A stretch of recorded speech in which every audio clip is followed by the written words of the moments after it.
All right. Welcome, guys. Looking forward to this episode today. But before we begin, we usually start out with an Apple podcast review. Today, I'm going to do one a little bit different. Had a guy join our Facebook community, the Journey of a Christian Dad Facebook community. And one of the questions on the survey is we'd like to thank the person who told you about this page.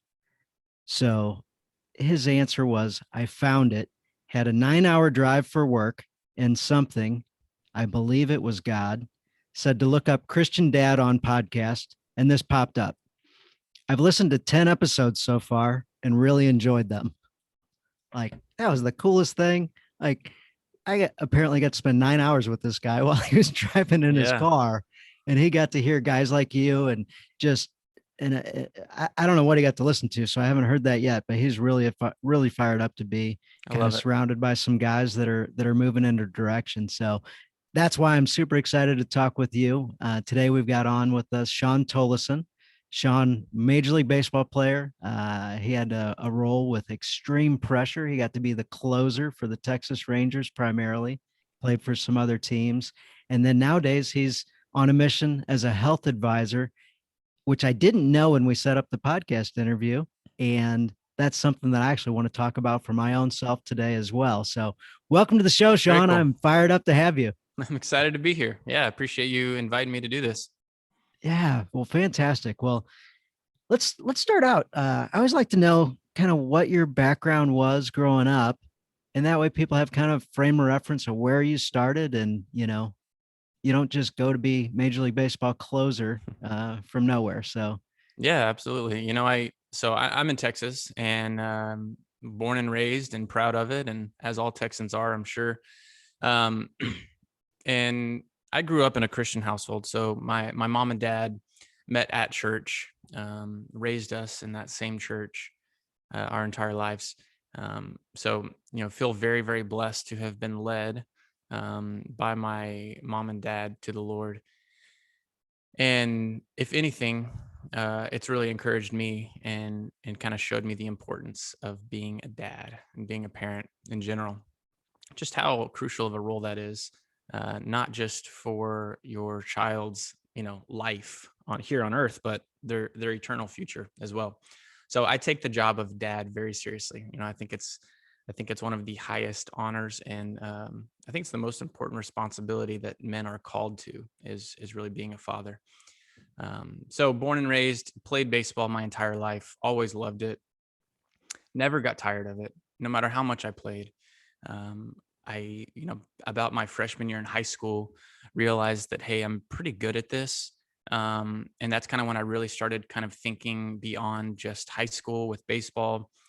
Started playing more, traveling more, got an opportunity to play on some really amazing select baseball teams back when select baseball was, not as everywhere as it is today.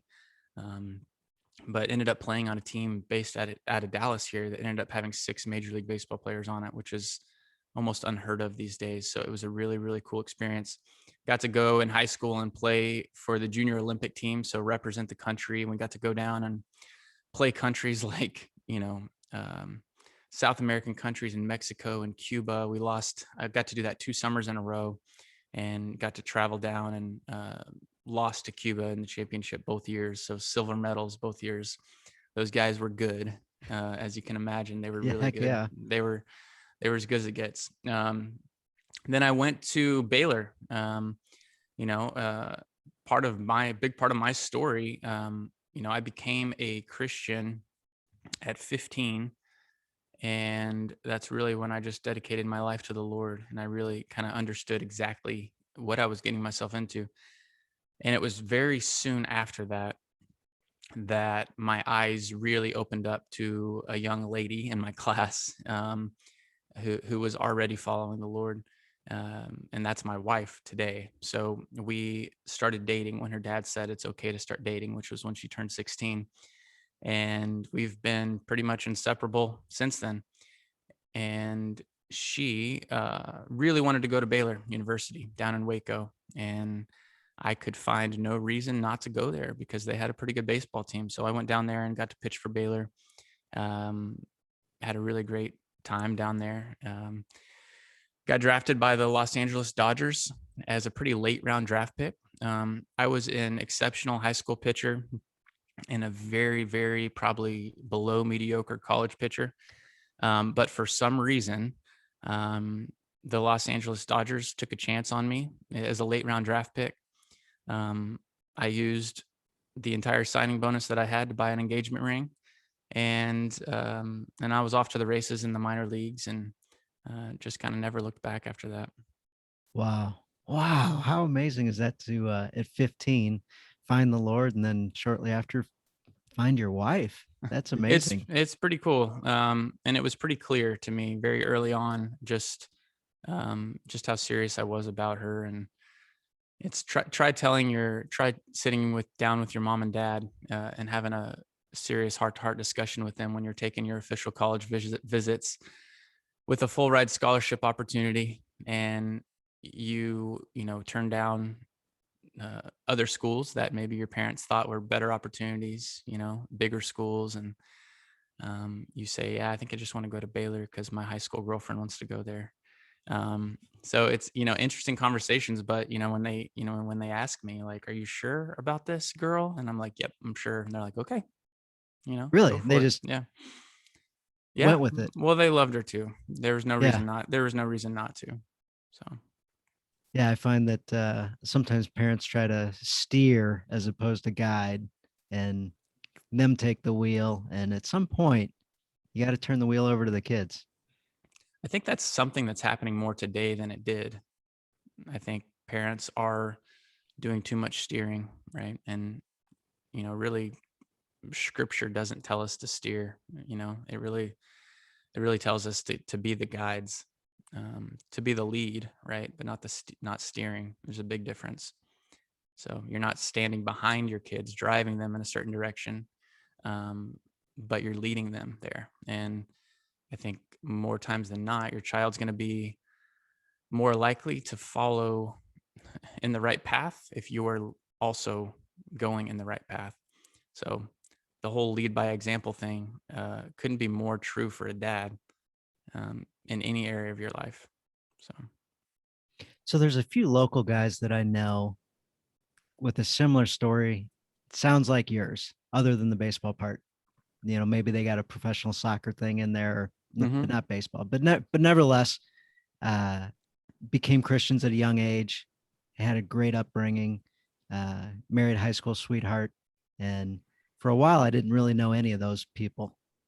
And it's just phenomenal to have people like you in my life and be able to step into that a little bit and uh, see where they're a little bit more advanced in certain areas and be able to ask questions. And you mentioned lead and guide and like, hey, help me out a little bit here. What'd this look like when you were here? And Absolutely. And God's given us all a story. And for so many years, you know, from an outsider's view, it almost looks like I had the perfect childhood.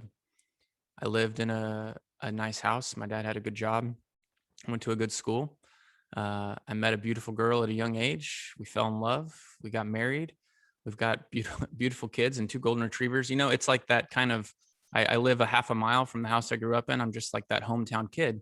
Got to play for the Texas Rangers, my hometown team. It's kind of a fairy tale story. And for years and years, I felt like Satan was kind of lying to me that I don't have a powerful story. Right? There was no abuse in my home. There was no rough upbringing. There was no I I didn't have to get over drug use or being an alcoholic or anything like that. And it was such a lie because my story is a huge testimony to the faithfulness of the Lord. And um, it just shows like this is an example of God's intentions and the fruits that can come from that. And so I've really God's really used that story to impact people. Just like you said, I was on recently. I was on a guys retreat with some guys from my church, and one of the guys that goes to my church, he did not grow up in a home like I did, and we've got kids all the same age, and we had a lot of conversations just like what you're talking about. Like, what did it look like in your home? XYZ.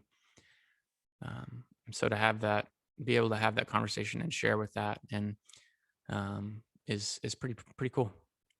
Yeah, absolutely. And I love the way you said it. And that's exactly when I run into people that have had that experience. I'm like, I love the joy that just radiates from them. And it tends to trickle down throughout their whole family. As you know, our kids Yeah, see us and emulate us and absolutely, want to be like absolutely. us. So I And just love being around people that have that are just full of joy. And it tickles me when people say, "Hey, you're one of those guys for me that radiates joy." I'm like, well, and I aspire to be. and it's not like, one thing that we're never promised from God is an easy life, or a life that's absent from adversity. And like, I'll be honest, I mean, my life kind of was absent from adversity for a really long time. And then it hit me, you know, and then it hit me, just like it may have hit other people before me, but you kind of have to be ready for it. I don't know that I was ready for it, but it's those times where you're like, okay, this faith that I've been saying I had since I was 15 years old, do I really have it? And it was really those times. And my spiritual maturity has grown exponentially in the last 5 years than it did the previous 15 years. Wow. And that's because of the adversity. And the Bible says that God uses these trials and tribulations to refine us. And I can say with you know absolute certainty that He has, and He's used it, and it hasn't been easy. In 2015, I was pitching for the Rangers. I was the closer, and I was having a kind of a breakout season. I had a successful season kind of under the radar the year before with the Rangers. But in 2015, got to fill into the closer's role and was closing out games at a pretty high rate and high success rate, and um, kind of that invincible kind of feeling, where you just go out there and things are just happening for you. Um, and it was at the end of that season, last game of the season, that my parents wanted to have all the, I've got an older brother and older sister. They called us over to the house, wanted to talk. And my dad kind of shared the news that he had been diagnosed with two forms of stage 4 cancer. Oh my. And so he was given 6 months to live. And that kind of shook me. I mean, not kind of shook me, that really shook me. My dad was, as you can probably hear just from the first part of my story, my dad was a very integral part of my life. He was a mentor type figure for me. Um, and so that news, I mean, it hit me hard. And we went into the playoffs right after that. We had clinched the NL West. But it was, looking back, I actually never pitched successfully again after that. Like, my entire career, really never pitched good again. Um, and I acted strong, right? But I was hurting.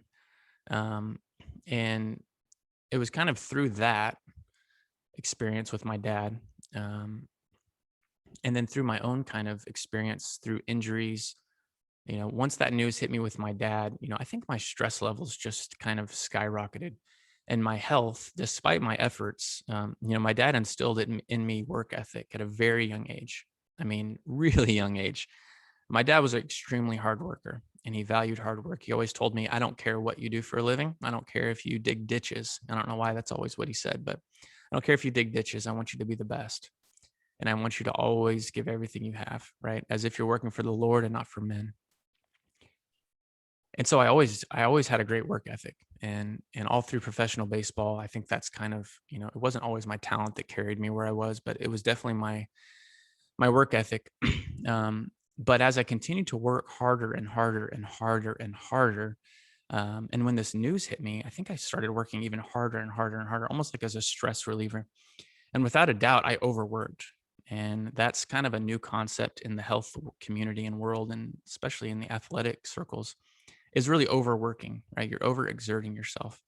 Um, and because of that, as a result, my health kind of spiraled out of control. I mean, I started putting on very unhealthy weight despite, 2 or 3 hour personal training sessions and eating organic green smoothies all day long. Like, the weight just kind of piled on. Um, and it just happened. This happened over the course of about 2 years, and my body started hurting. I could barely roll out of bed. I seriously felt like a piece of plywood just getting out of bed every day. I'd stand up without a shirt on and couldn't see my toes. Like, that's how bad it was getting. I was pushing close to 250 pounds. And, just for some, you know, perspective, I'm about 190 pounds today. And it took a toll on my baseball career as well. But so this was my wake up call, and I think a lot of us, um, in our life, especially with our health, at some point you've received some kind of wake up call, and maybe you haven't yet, and you will at some point. This was my wake up call. It was kind of my dad. My dad was dying, and I wanted to do anything I could to, you know, save him, right? Give him a fighting chance. My baseball career was definitely dying right in front of my eyes, and I wanted to do anything I could to kind of salvage that. So I started kind of thinking outside the box with my health. The concept, maybe harder is not better, maybe more is not better. um, and I started just focusing more of my time and energy on things like stress management and sleep and recovery and nutrition and supplementation. uh, and it's pretty amazing. I went and sought out some advice from some functional medicine doctors around the country, and um, got some testing done, and kind of did a deep dive on my genetics, and a lot of things were pinpointing why this was happening, why my body responds to stress like this. And I was able to fix it. you know I was able to fix it. you know and that kind of stirred my affections towards optimized health and helping others do the same thing, because I couldn't have been the only person who was struggling. Right. I could not have been. And I know that. And our country's in a pandemic, a health pandemic, really. And there's a lot of people who are going through exactly what I was going through. Um, I did a lot of research for my dad as well. And he, uh, he took to it. I was like, hey, you should eat like this. You should do this. You should do this therapy. And he did it. He ended up living for about 4.5 years after his diagnosis. Um, and that was such a blessing from God, because he was able to see in that 4.5 years, gosh, I bet he saw 6 or 7 more grandkids get born. And I mean, like, what that was, that's what he lived for, those grandkids. He ended up passing away September 2019. And really, when he passed away, um, that's when my mind shifted, and I said, how can I do this for other people? You know, I officially retired from baseball at that point, and hung it up, and decided I'm gonna pursue this. I want to help other people get healthy. And so in January 2020, right after that, I launched Tolleson Health Advisors, and that's what I've been doing ever since. Wow, there's so much there. Yeah, I think I talked for like 20 minutes. No, that was great. I didn't want to interrupt. I didn't want to interrupt. There's 250 pounds for an athlete, or 250 pounds for an athlete, 60 pounds over your current weight. Like, unbelievable to think that it would go that far in the wrong direction. And seeing you now, most people aren't on YouTube watching this, but seeing him now, he looks like the guy that you don't want to go compete with athletically right now. So he looks like he's ready to go. Um, the death of your father, and that's just a couple of years, a year and a half ago now. Yeah. Yep. The grandkids being able to, hey kids, hey kids, do you remember grandpa? Hmm. Some of them would have, had he died in a shorter time frame, answer that question, no. He's So yeah, and my dad was so intentional with his time.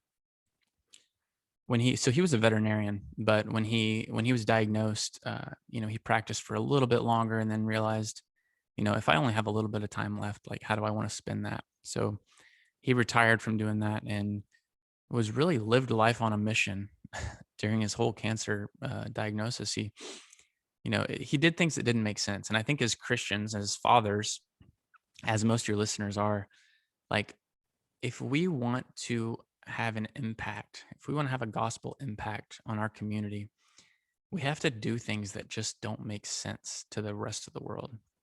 My dad was really good about doing that. We have to, so, just like a little example, my dad decided when he retired that he was going to start visiting people in the hospital and writing them cards, handwritten cards.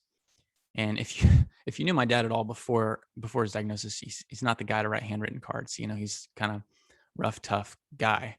But he's writing handwritten cards and he's visiting people in the hospital. And he'd walk into someone's room after they had maybe they had a appendectomy or some kind of day surgery. And my dad would walk in and check on them. And they'd be like, "What are you doing visiting me right now?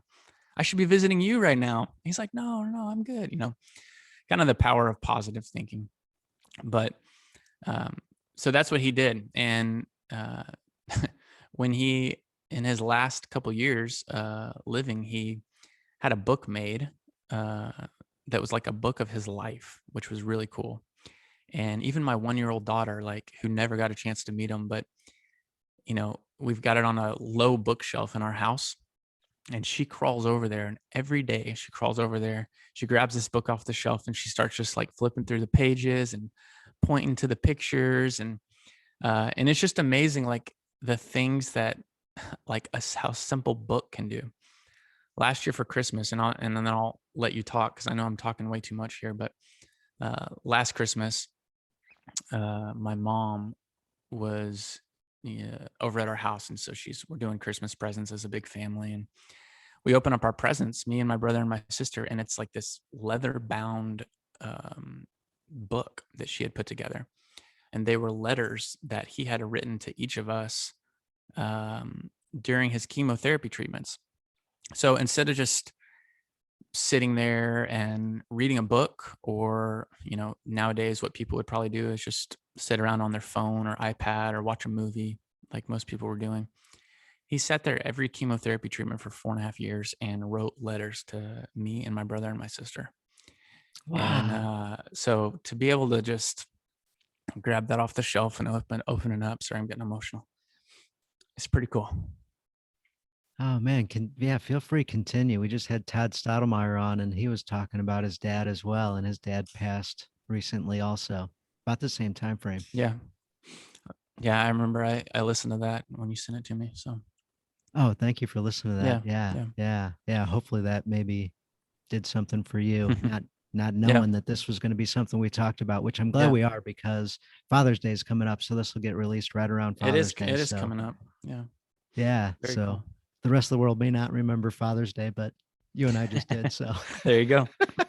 There you go. oh man. So yeah, love the fact that we're honoring your father at this time and learning some wisdom from him and what he did intentionally. So the handwritten notes, intentionally caring for others that were kind of down and out, even though he was in that spot himself. Yeah. Uh, there's a guy earlier today I was going back and forth with, and he runs a really large company. And one of the questions he asks himself every day, he sets an alarm at 6:20 in the morning and feeds him these three questions. And the first question he asks himself is, what will you do today that will impact the most important people in my life? Hmm. What will I do today to impact the most important people in my life today? It's a And I great can see question. your dad asking himself that question every day. Oh, absolutely. Absolutely. I think dads in general, and I'm talking about really like the young dad of today, and I'm one of them, and I'm trying really hard not to be one of them. But I think there's a lack of, like, maybe intentionality is the right word. Um, Dads are expected to show up. If you're a good dad, you show up. And I think that's a good step one. But if all you're doing is showing up, you're missing the most important part, because it's about these conversations that you have with your kids. You know, showing up is good, but what I see so much are these go with the flow, pushover dads that just kind of do what they're told. And you know, I love my wife, And I think women are the most important part of the household, but the Bible tells us as men that we should lead our families. We need to lead our household. So what the heck does that mean? We need to be an important part of these decisions that are being made for our family. We don't need to just do what we're told, right? We need to seek out God so that we can make the best decision for our family, to make sure that it's within God's will for our family. Um, we need to lead our wife as well. She doesn't need to be leading you. Um, with our kids, like you need to be steering conversations of faith with your kids at a very young age. And I think so many dads are just missing that.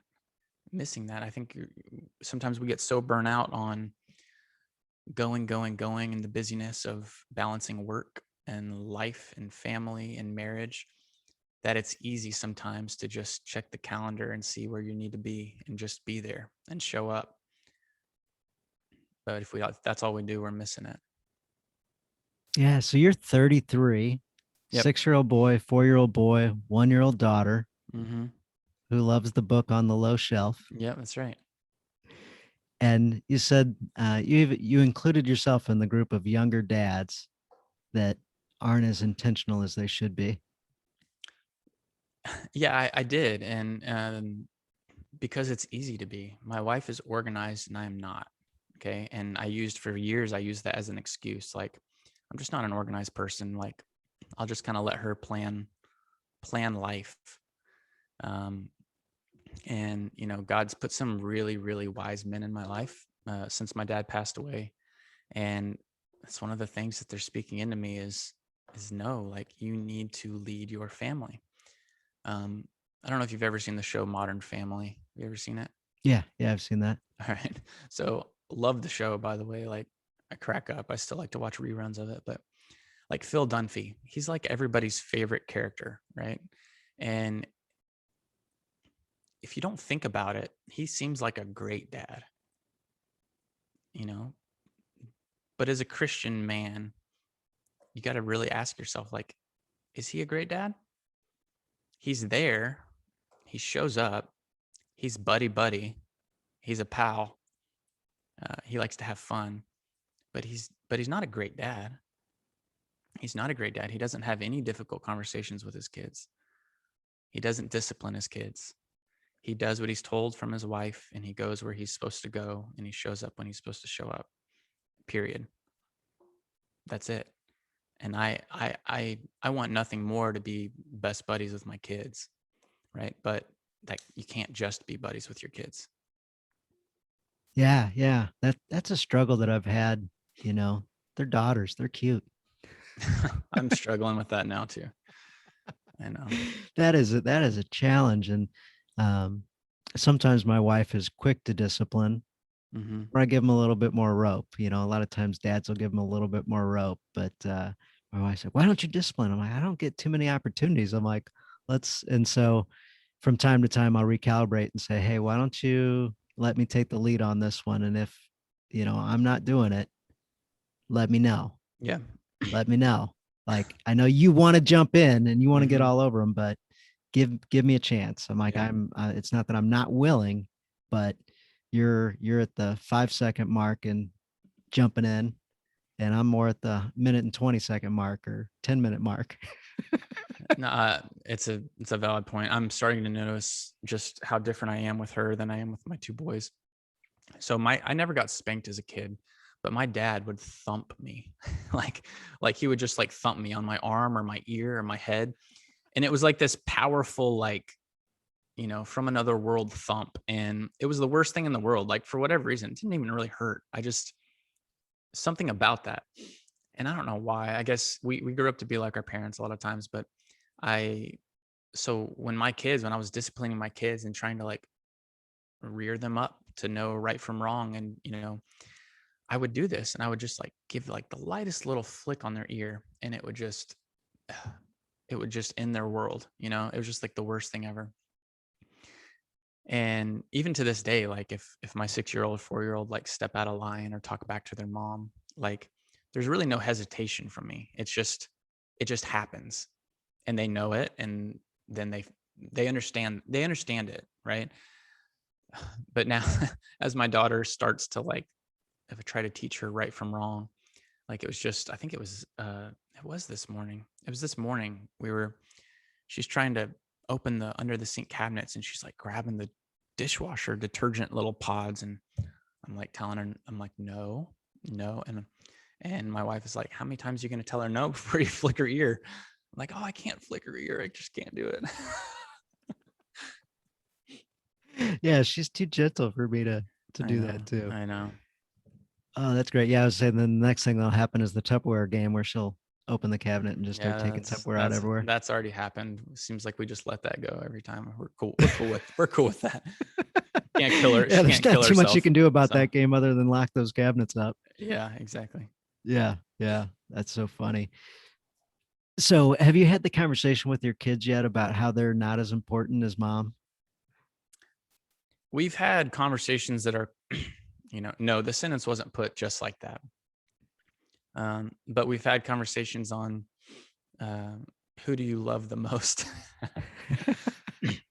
and my boys know, they know it. They know the answer to that, and so, um, you know, it's kind of weird to think about, but uh, it's that's also a rare thing these days, is for parents to put their marriage above their kids.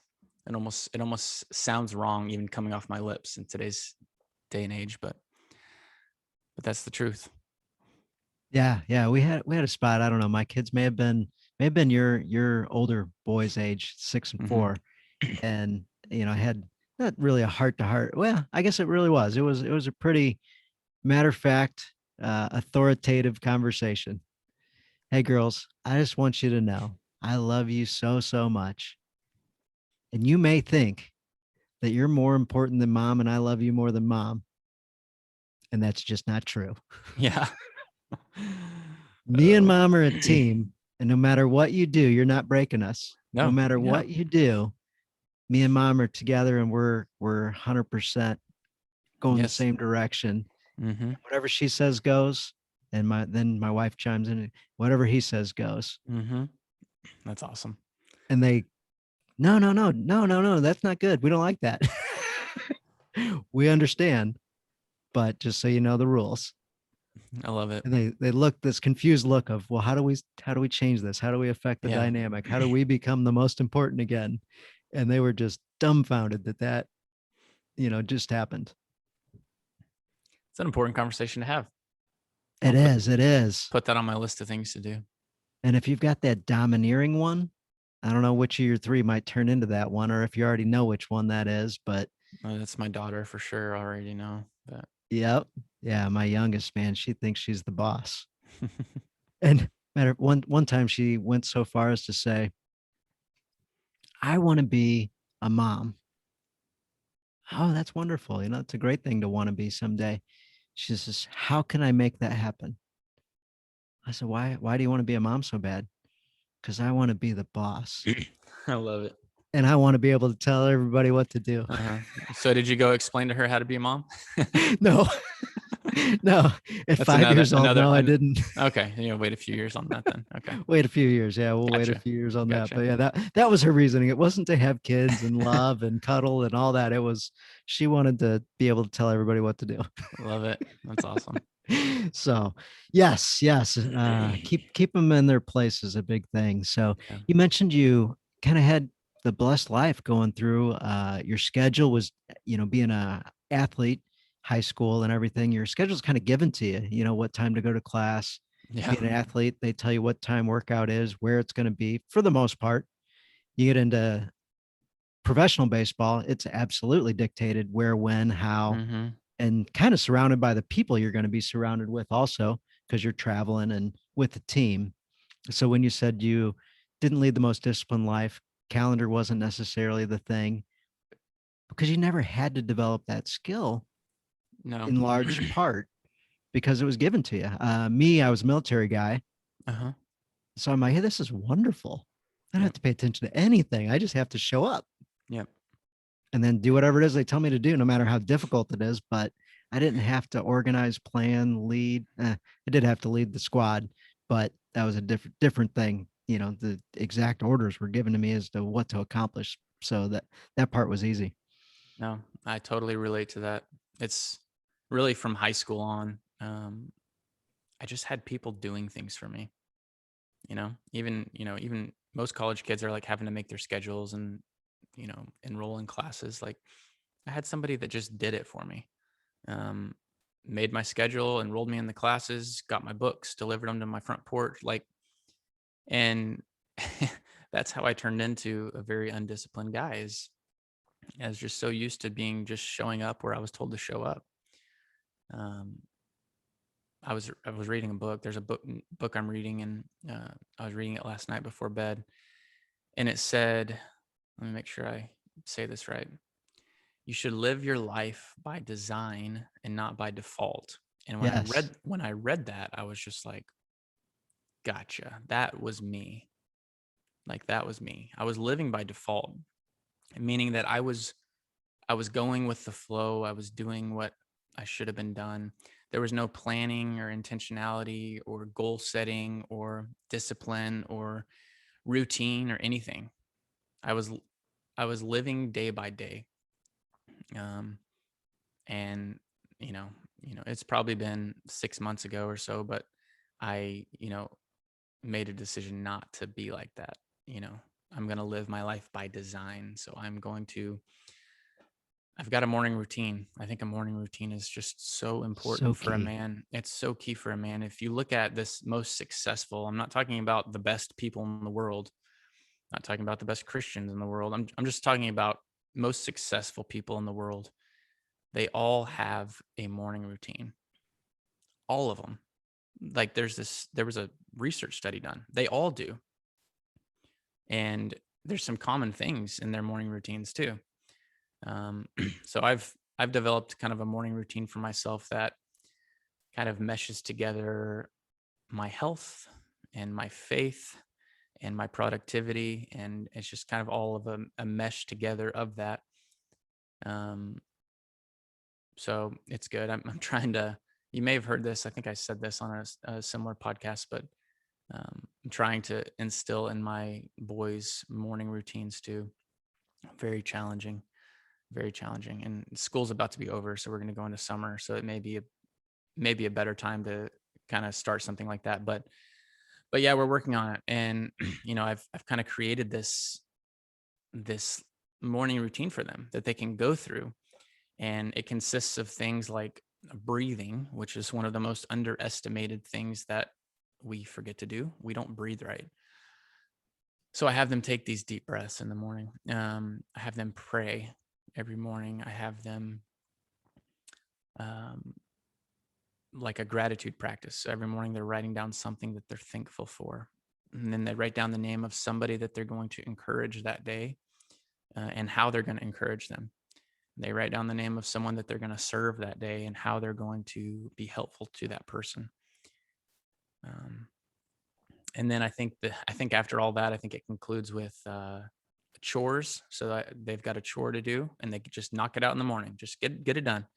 So that's their productivity. They knock out their chore, then they knock out exercise, which I trust me, I don't have a 6 and 4-year-old in there lifting weights, but um, you know, I encourage them to go outside and shoot a couple baskets, or nothing crazy. It's not me it's just moving their bodies. And um and yeah, that's kind of it. Oh, and then we do reading. So reading is kind of the last thing. We sit down, and I've got a couple little one-page kid devotional books, and they're not they're not great readers, so I read that page with them. And it doesn't, it's my intention to do it every day. It probably doesn't even happen half the days at this point, but I'm trying. Yeah, absolutely. That reminds me, I had my kids going on a morning routine, and it's changed up a little bit. But yeah, I had a gratitude journal for them, and it had different exercises in it, similar ones to what you're talking about. And I used to pay them a quarter every time they completed a page. Oh, They're super motivated by that for a yeah. short while. Okay. They counted the pages and like, I'll get $20 if I do this. I'm like, yeah, you sure will. And it'll take you 40 days or whatever it was. Like, oh, that'll be great. That's And I did funny. about 8 days. That's awesome. And then I started having to remind them, and I'm like, I'm not reminding them anymore. This is on Yeah. them. I'll Yeah. I'll No. remind them that they didn't get the $20 soon. Yeah. Man. Well, that's, yeah. One thing I have learned about my 6-year-old is he is not motivated by money at all, which, later on in life, I think might suit him really well. But he could just care less about money. I mean, even if you're like, hey, I'll give you $2 if you clean my golf clubs. It's like, yeah, I'll clean them, but you can keep your money. Like, he just doesn't have it. And he's got this girl in his kindergarten class that he likes, and he wanted to buy her a present. And I was like, all right, let's go see how much money you have. And I think he had, like, this is all the money he saved up from his entire life. He had like $13. So we found something that he wanted to get her. It was like $15. And I was like, buddy, I was like, if you get this for her, like, you're gonna spend everything that you've ever had. He's like, it's fine. He just doesn't, no concept, just doesn't care about it. But um another piece to that morning routine too is also taking time in the evening to kind of reflect on your day. um because I think God is always moving, and we move through life so busy trying to cross off all of our to-dos for the day and get our kids where they need to go, um, that we sometimes we don't remember. Like, we might notice it and then we don't ever reflect on it. And so one of the questions that I have them think about, well, number one, what was the best part of your day? Number two, um, where did you see God today? So, and at their age, their answers are usually, by the way, this is the same morning routine I take myself through. So, but at their age, it's usually things like, you know, the rain, the sun, the bird outside, it's little things. For me, it's usually in conversations. So, and if I don't sit there and actually reflect on it, sometimes I miss it. I miss what God's trying to do. God could be, you know, asking me to to say something, to do something, to have another conversation with someone. And if I don't sit back and reflect on it before I go to bed, sometimes I miss it. Yeah, absolutely. Yeah, the nighttime reflection. So the nighttime can be the absolute destruction of people. So seems like when you find out about a professional athlete that did something goofy and is in the newspaper and maybe getting suspended or going to jail or something. When did it happen? Nighttime. Yeah. Nighttime. So yeah, we gotta defend ourselves at night. The other day, Todd Stoudemire, we're talking. He's like, "Man, I got to throw the armor of God on as soon as this podcast recording's over, because I know the devil's gonna come at me and attack me." And at nighttime, that's a time where he can come at us also, because we've been run down all day. We aren't refreshed. We aren't at our best. He, comes in the concealment of darkness, and Hmm. if we take that time to pause, reflect, pray, that's a heck Absolutely. of a way to defend against the devil, and allowing those thoughts to come into our lives, or those actions then to follow through from the thoughts. Yeah. No, you're totally right. My problem is when I played, there's a lot of downtime. When you're a professional baseball player, you waste so much time. There's just so much time in the mornings before games, so much time in the clubhouse, like while you're waiting for the game to start, so much time when you get back to the hotel after a game. And that's, if I had two regrets from playing, it wasn't ever anything that I did on the field. My number one regret is probably not having more conversations with guys who did not know the Lord. That's my number one regret. My number two regret is wasting so much darn time. Just just wasting time sleeping too much, wasting time watching TV in a hotel room too much, wasting time shopping on my iPad too much, when I had so much time. Like right now, I feel like I don't have any time. You know, I really don't feel like I have time, and I'm still finding more time for the Lord than I did back then. But just, I think back and I try not to be regretful, but it's hard not to look back and think, if I had if I had used that time, where would I be in my spiritual walk today? if I had used that time over 8 years of playing professional baseball. I wasted I wasted time for 8 years, lots of time. I mean, we're talking. I mean, I probably wasted 4 or 5 hours a day for 8 years straight, and it's like, oh, like where would I be today? Who knows? Who knows? Yeah, who knows? I had a similar period of my life where I managed a retail sales force for uh, electronics and furniture, and I ran a large retail store when those things existed, and all I focused on was sales and sales development. And then, at the end of the day, at the end of the 12-hour shift or whatever, I was done. Mm-hmm. My wife's like, "Hey, you're so quiet when you come home." Like, "Yeah, I did all my talking already. I'm done." And there was no faith development there. We had struggles having kids. There really wasn't. And then once we realized we were having real troubles having kids, that's when our lives really started to change. When I realized that we wanted kids and all Yep. that type of thing, I'm like, "Oh my goodness, I've wasted 8 to 10 years." I call it the wasted 10 years. Yeah. Did I learn how to talk to people and sell things in a high level way? Yes. Outside of that, that was the only real skill I developed. Right. But although serves me well now working with podcasts and community and things, so that it served me well now. But Yeah. man, what could I have done if I'd have been intentional with that time? So yeah, I hear you. That Yeah. that one's I'm that sure. one's a I'm sure a stinker. lot of people can relate to that. So So on your health side of your life, yeah. you're being a health advisor, very interested. You've been fantastic about sending me some texts with some helpful tips and everything. So I Mm-hmm. appreciate that. Yeah. Yeah. Yeah. Um, you've got kind of a 12-week plan, I noticed, which I also kind of live my life by a 12-week plan, kind of measuring posts in 12 weeks. This is where I want to be in just a couple of key areas. So not Mm-hmm. 20 key areas, but usually 3 areas is what I focus on. There's other things that I'm doing and other things that I'm going towards, but I'm only measuring a few. That way, I don't go 12 weeks and go, wonder what happened there. I didn't Yeah. really move the needle. I didn't. So it's interesting on the health side. I saw 12 weeks. I'm like, hey, this is Mm-hmm. syncing up with already how I do things.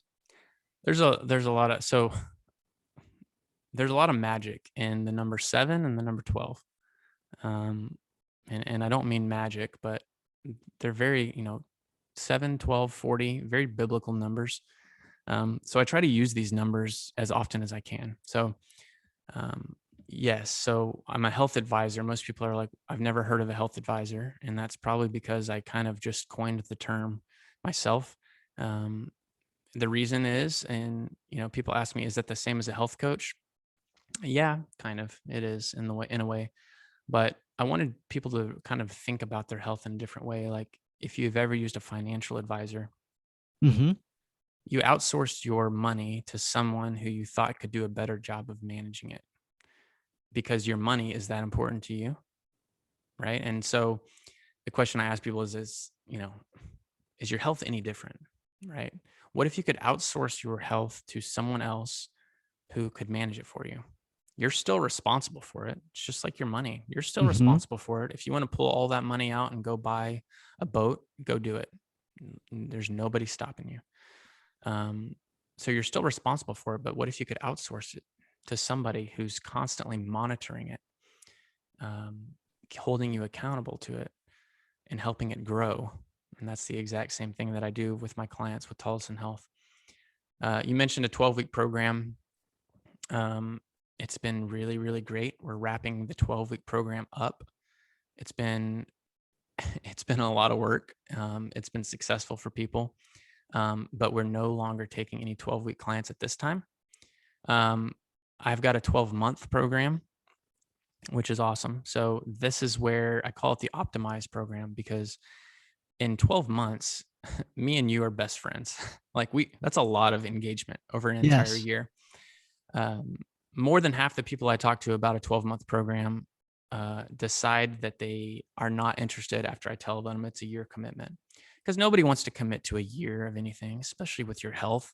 We live in such like a Netflix world where we want to go month to month, no contract, pay as you go, and it doesn't work, right? To really establish an entirely new lifestyle with new habits that don't seem hard where you don't have this decision fatigue or you feel like you're missing out on life because you're not eating something.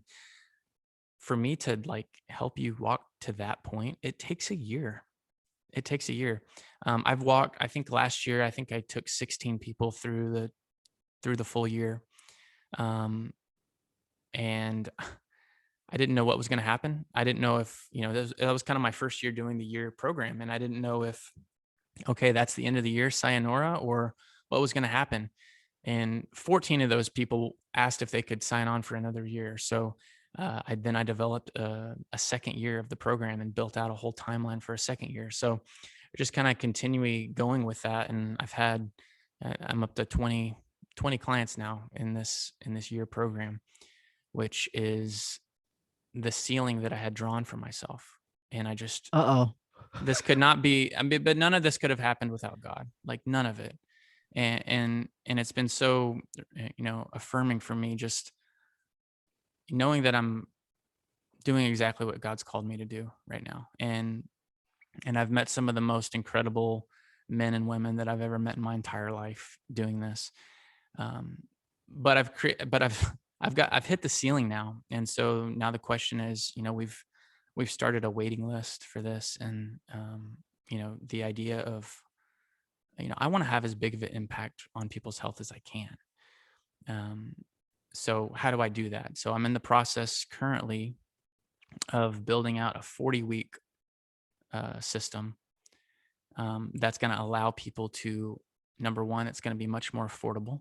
So people there's not this one-on-one engagement with me, but it's more delivered as you go through it as you go. So that's something I'm currently working on that I'm super excited about. Another thing that we have coming up in July for the first time ever, we're going to be doing group coaching. So groups of 7. I told you I like these 7, 12, Yeah. 40 weeks. So we're going to be doing groups of 7 where we do a once monthly live call, just, where I go over a certain topic, couple of notes that I'll share with you. And then it's like, open it up, question and answer, like, let me help you set some goals this month. And this is ongoing. So it's not 3 months. It's not 6 months. It's not a year. This just go, go, go. When you want to hop out. No problem. But the idea is that accountability is just such a lost art. And if we can create these groups of 7 and you're getting to engage with me, I'm getting to help walk you through your health, answer your questions, guide you to better sleep, supplementation, testing, exercise recommendations, you name it. But then we create this group of people who really deeply know what each other are going through, and they know how to encourage each other. And we have messaging set up so that they can encourage each other and ask questions, and I can answer these questions in a group setting. It's like a built-in accountability. One of the problems with people's health is nobody wants to keep anyone accountable to their health. But if we can find a group of 7 people that want to do that, then power to you. I'm excited about that because I've talked to so many people that I want to help who just can't afford the year program. And this is kind of this is a way for them to get plugged in and involved. So I'm very excited about that. And then the last thing is a fasting community. So fasting is another lost art. And it's another thing from scripture that we From read about. scripture, yes. We read about it all the time when we're reading scripture, and then we don't ever ask anything about it. We just read over it and we're like, oh, all right, well, that was interesting. I guess that doesn't pertain to us anymore because we live in 2021 and we have 24/7 access to food and 3 grocery stores down the street and a 7-Eleven. And it's just like, we weren't created as a species to have this kind of access to food. Fasting is something that we are supposed to be doing. And not just from a spiritual perspective. Like, I'm talking from a health perspective. The number one way to lose weight, to burn fat, to reset your metabolism, to balance your hormones, to increase your energy levels, to get rid of damaged cells, to prevent disease. Like, it sounds like a coverall, but I'm not making this up. It's fasting. And there's so many different ways to fast. And that doesn't I'll mean, jump in for a quick yeah, second there and interject. It yeah, was funny that you brought fasting back up in my life. I had been doing it. uh-huh, I don't know what exactly changed it, workout routine, schedule, something changed how I was doing that. And I got on the scale, hadn't been on the scale for a while. I'm like, I'm up 6 pounds. What changed?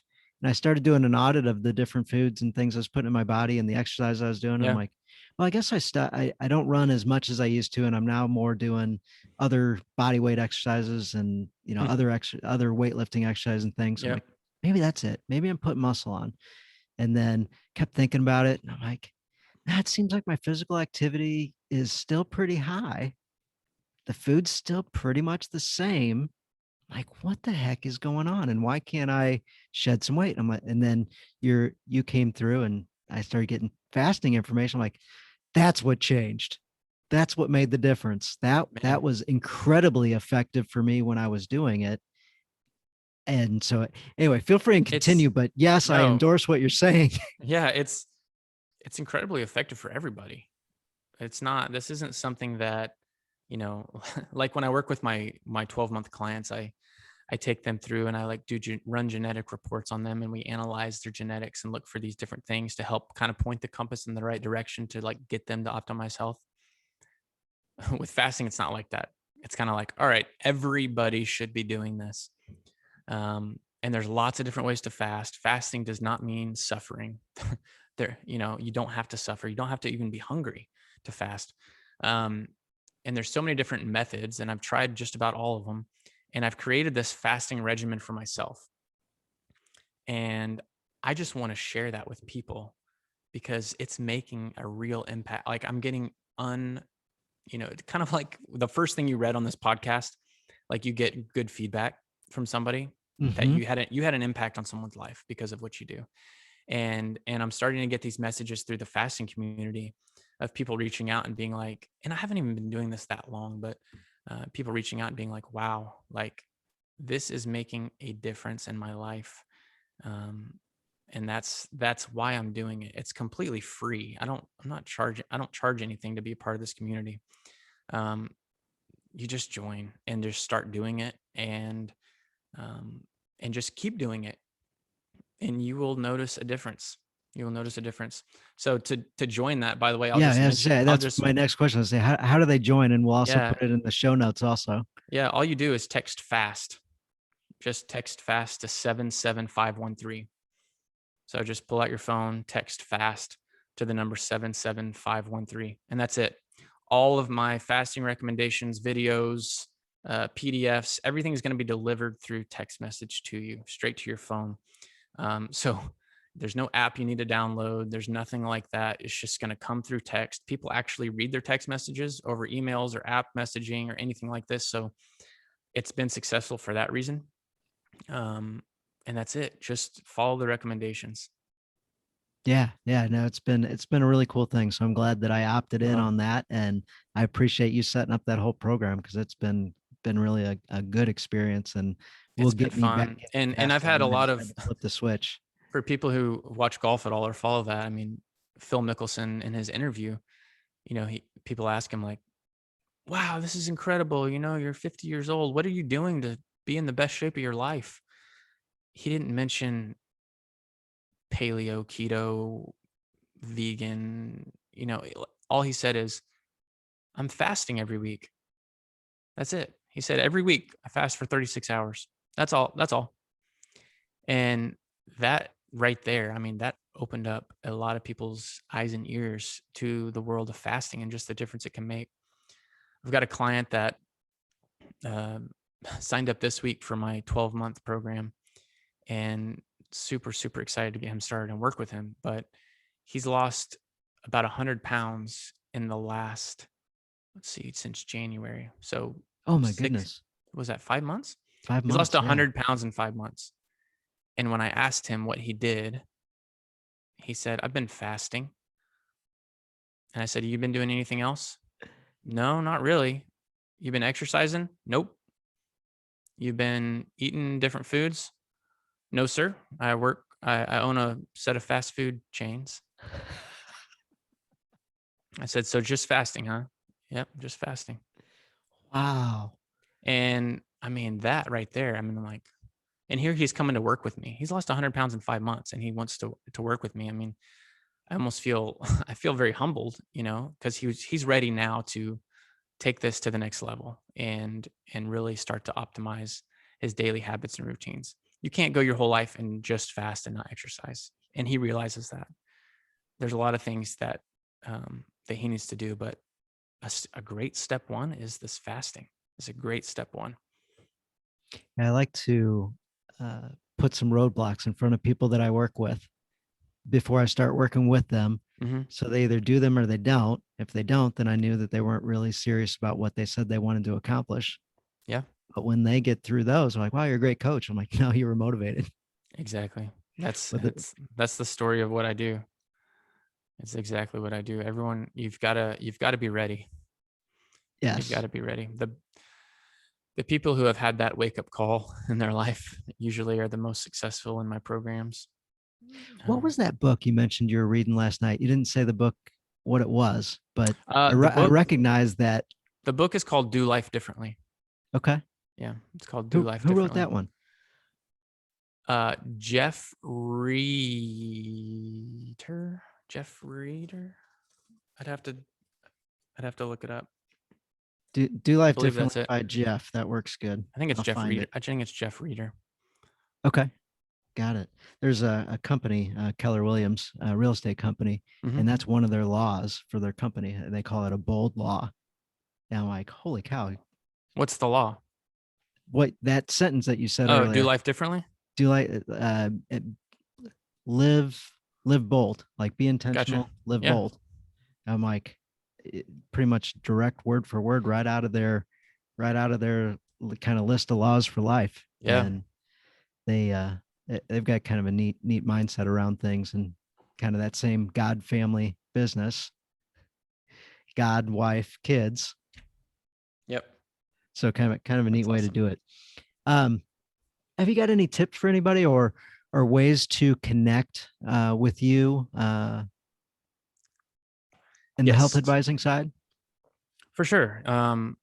Easiest thing to do is to go to my website. It's just tollesonhealth.com. There you can kind of see the programs and see kind of what we've got going on. There's also a button you can click on my website to um, schedule a free, no strings attached 15-minute call with me. This is another way that I just try to open up my schedule to connect with people.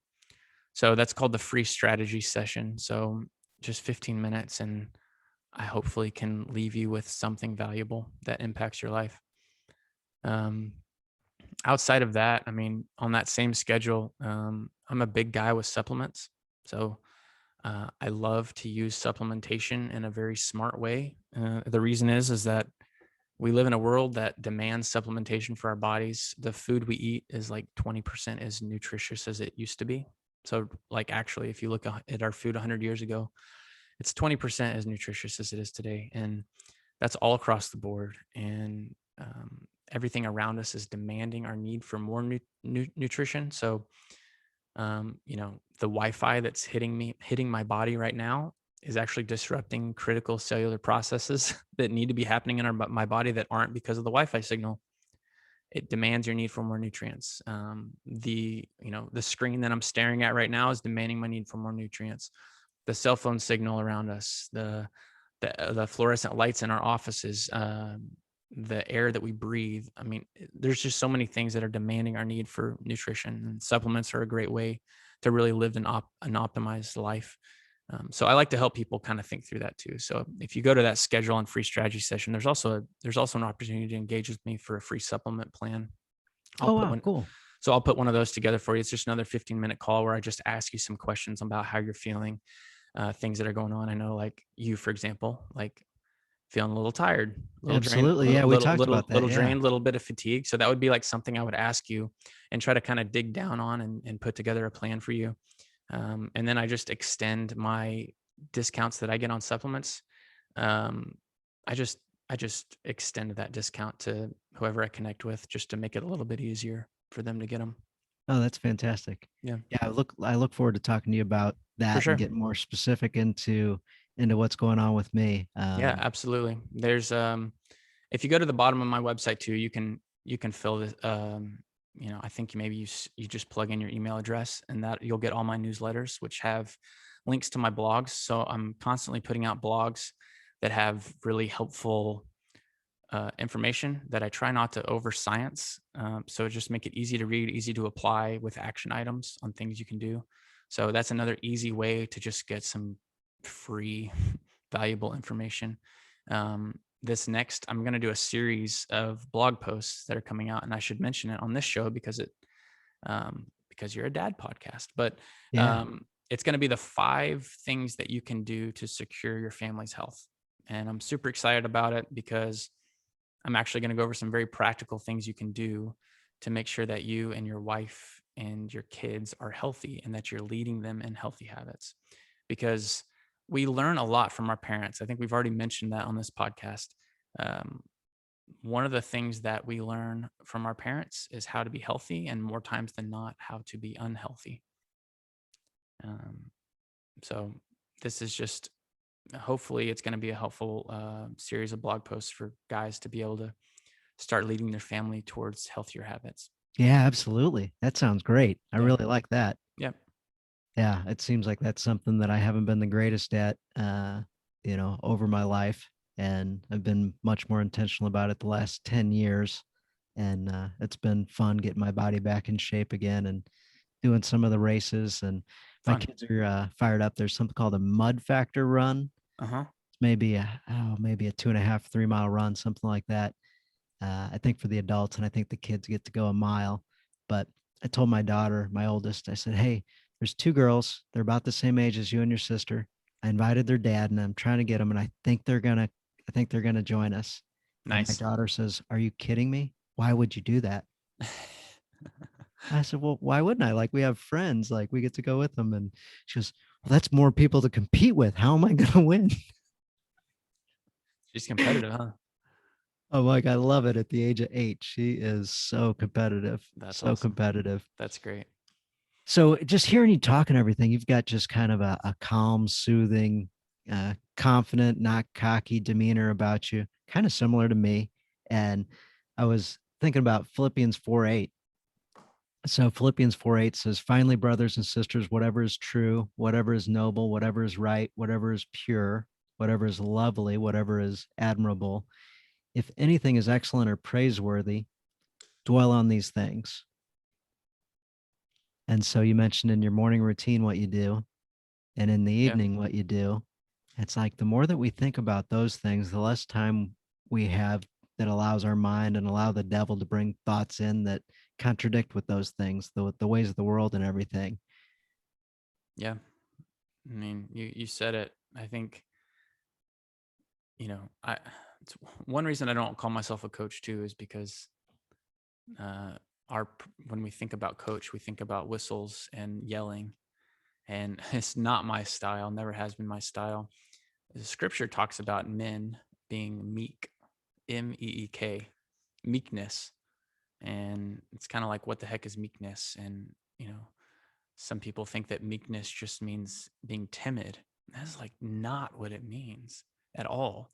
It means being calm, collected, controlled, and ready to absolutely explode when the time is right. It's like it's like the ability to harness the power of God in a very controlled motion and to know exactly when God wants you to use that. That's what meekness is. It's not being timid. I agree 100%. Like, I'm so passionate about that. Yeah, and that's what I Uh, try to do. That's how I try to that's how I try to carry myself in my life and in my work with people. Is I try to have this meekness, and that means that I'm patient. I'm very patient just in general when I'm coaching people, but I have this ability um, to go when the time is right to go. So if the time is right to push somebody, I can push them, but I'm not a go, go, go, go, go 100% of the time. can you think of an example where that came into play? You don't have to disclose their name. I'm not asking Oh, that, with a but just with a client? maybe with a client or whatever was on your mind when you're talking about that. No, I can absolutely think of something that a couple of instances, right? And I again, I won't go into crazy detail, but definitely times with clients where we meet every month to establish some goals. And when I say goals, I don't mean these like check them off the box goals. These are, a goal would never be lose 10 pounds this month. Never. You might want to lose 10 pounds this month, but let me help you set goals that build a system so that you can lose 10 pounds and then you can continue in that direction instead of just saying, great, I lost 10 pounds. I could give you a couple bars and shakes to eat every day and you could lose 10 pounds. But what happens when you have to actually walk into the pizza parlor again? Um, so yeah, I can think of some times where we've set goals for people. And I keep people accountable to these goals and I ask, you know, and if you give me excuses, you know, a few times in a row, then that's when I go, that's when I go. But you kind of have to learn the personalities of the people you're working with as well. So some people really like to be pushed and want to be pushed and expect to be pushed, and some people don't. So Yep. Yep. Yeah. Yeah. Absolutely. So, can you think of when you were maybe closing out a game? Maybe it was the major leagues, or maybe it was Baylor, where that mindset came into play, where I just was calm, calm, calm, collected. I mean, or maybe where you had to become. I no, not really, not off the top of my head. I can think of some times where my adrenaline kind of was kicked into high gear. I was always very calm and collected when I pitched, even in very high leverage, high pressure situations. Um, it's kind of another one of those things that my dad instilled in me is right. Never let your highs get too high and your lows get Yep. too low. And he never wanted me to walk through life as a roller coaster. And so, when I was on the mound, I was always expressionless. And you don't see that as much in baseball anymore. There's a lot of emotion being thrown out on the field. And it's fine. It's kind of actually fun to watch. It makes Right. it I maybe, agree. Yeah, I agree. It it is makes fun it, to it watch makes, when you it see makes it. it makes it a little more entertaining. Um, We've but got Yadier Molina here in St. Louis, and he's just so fun to watch because he's yeah, just it's fun, and joyful and people loves the are game. yeah, people are having fun. And when I pitched, you couldn't tell if I loved my job or hated my job because I was just like expressionless. But that was just kind of how I cared about my business. But yeah, there's a few times where um, if there's like a brawl on the field, which I've been involved in a few of those, yeah, you kind of have to decide very quickly, is this something I'm going to participate in, or is this something I'm not going to participate in? Um, so it's kind of one of those things. Fighting is, in general, it's not a great thing, but for the right cause, it's a great thing. So you have to use some discernment there. So did you get caught with a haymaker? Did you catch somebody with one? I've probably been caught more than I've given out. So yeah. Oh man. Yeah, I don't like earlier today that conversation I was having with another person. I'm like, he was like, I just don't like getting punched in the face. So I stay away Yeah. from anything that may happen at, Yeah, no, athletically. I've taken way more punches breaking up fights than anything else. So Yeah, yeah. And that's something that we need to do as guys is we need to be aware and protect. And when it's time to go, it's time to mhm. go. And we need to be ready. So when that time comes, we do need to be ready so that we can make a decision as opposed to just sitting on the sidelines watching it all happen. Yeah, Whatever that absolutely. is in Absolutely. each area of life. So that's parenting, that's in our marriages and our faith life. When it's time to go, we need to be ready to go. We Yep. got to be prepared. We got to put the work in, do the practice. Absolutely. Absolutely. Well, before we sign off, have you got any tips for dads? And then if you have a challenge for dads, we always like to end out with a challenge also. So my tip, let's see. How about this? My tip is to establish a morning routine for yourself if you don't have one already. And in that morning routine, incorporate scripture, incorporate prayer, um, incorporate some form of gratitude, and just call it good, right? We could go on and on about morning routine, but if you're doing those three things, just for from reference, this retreat that I went on, with prayer is one of those things where I struggled sometimes because it's hard for me to sit and pray for a really long period of time. Mm-hmm. But one of these wise men who was there told me to begin every day, first thing you do, on your knees. Like, actually just get on your knees. There's something about that posture of being on your knees that does not distract you from the only thing that you should be doing, which is praying. And it doesn't last long. I mean, it may be 90 seconds is all I'm doing. Um, but that's been a big difference maker for me, is getting out of bed and getting right on my knees, and spending a minute there. My And you've got a challenge. special spot in your house where you set aside so that you can be uninterrupted and get into prayer life. And your kids have Mhm. asked your wife, "Hey, where's dad?" Okay. Yeah, you of course you're asking about this. So yeah, there's a closet in my house, and it's called Dad's Closet, and that's where I go to have my moment of solitude every morning. So solitude is another thing that dads don't get. That's important, but it's another podcast in itself. But yeah, that's where I go every morning. So that's where my reading happens. That's where my breathing happens. That's where my reflection and prayer time happens. Is in that closet, and I shut the door and it's just me. So Yeah, it's such a great that's where I example go. for our kids because they see that, "Where's dad? What's he doing?"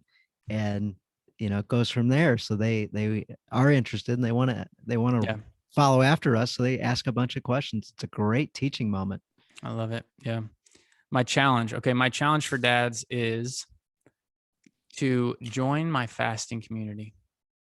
That's it. Join my fasting community, and actually take it seriously. My challenge is to take it seriously for 2 weeks and just see if you don't notice a big difference in your life. Absolutely. Well, I already Yeah. signed up, so I'll actually Okay. activate it. I'll actually start doing it as opposed to paying attention to it. So, and I'll get your tips after we're done on a couple of different questions I Okay. specifically have, short Okay. ones. Yeah.